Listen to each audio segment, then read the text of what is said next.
I'm not proud of this poem. My family pressured me into writing it.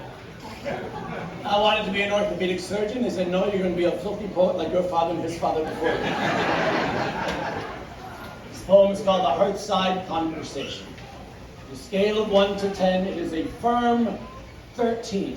And I mean this. If at any point during the recital of this poem you find it's too much or I've gone too far, try to keep in mind that that fucker asked for it. Yeah. Call that woman.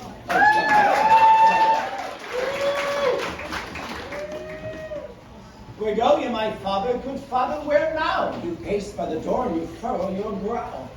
Good son, I don't know where I stay here with thee.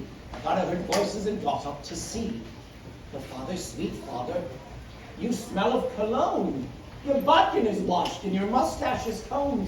You glance at your watch and you pull at your beard. Where go you, my father? Why stay you not here?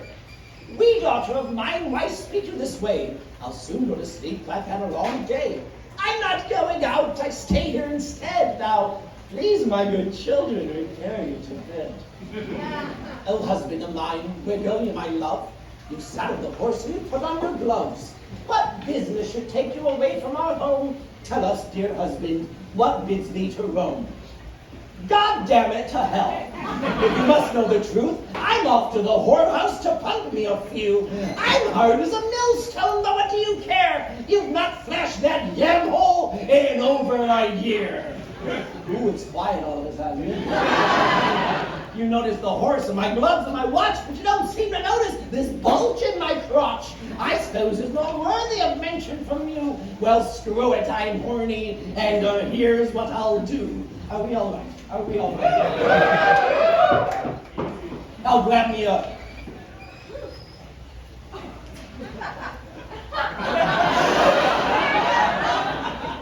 That's how they shit in the Philippines. I'll grab me a lass and I'll lift up her skirt and I'll pound that sweetly till my testicles hurt. I don't care if she's toothless, obese, or infected. My poor little Betty's been getting little Betty. And if you boys have never talked baby talk to each other's penises, you've got to try it. Get back here, you bastards. You ask so you'll hear. I'll slam my good hand in the first derriere. I've got buckets of chowder just waiting to fly. I've never done anal, but I'm willing to try. I'm so sorry I pointed at you. Let's keep going, shall we? I might pleasure a lesbian. I just gave the lesbian a monocle for some reason. I might pleasure a lesbian, or fondle a moose, or fist up a nun till she's sloppy and loose. I know, who wrote this? I'll find me a milkmaid, I'll fill in her paily, and I'll dibble her lips with my beefy shillelagh. I'll find me a bumpkin who's stupid and dull, and I'll dick knock the very last tooth from his skull.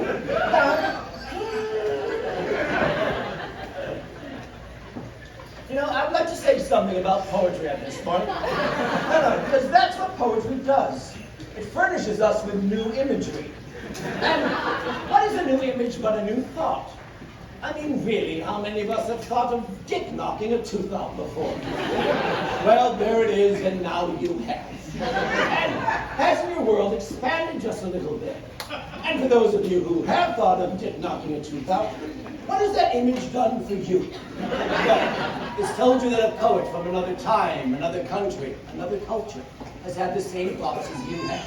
The same yearnings and the same desires.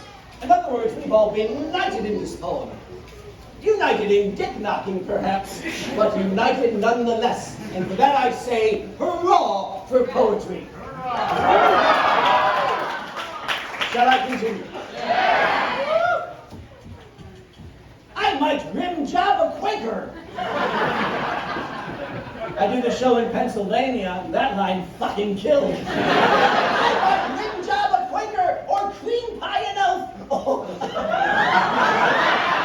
And there's things I might do when I'm all by myself. I might put on a bodice and stroll by the docks and give them a scare when I unleash my cock.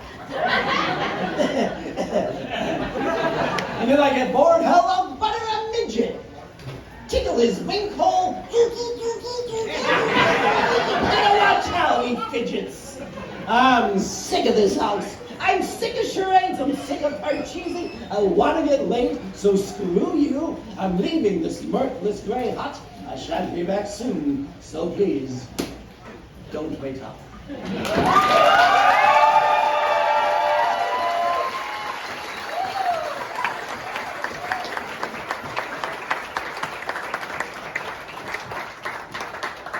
I was raised by the nuns of St. Vulcus. And if I only had a shilling for every time one of them said, Mr. Holmes is something amusing. But I can never answer those nuns truthfully for fear of my own safety. But this show has been my truthful answer to that question today. As Emily Dickinson once wrote, this is my letter to the world that never wrote to me. And yes, Sister Penetratious, something is amusing. My name is Arthur Greenleaf Holmes. You've got a great audience.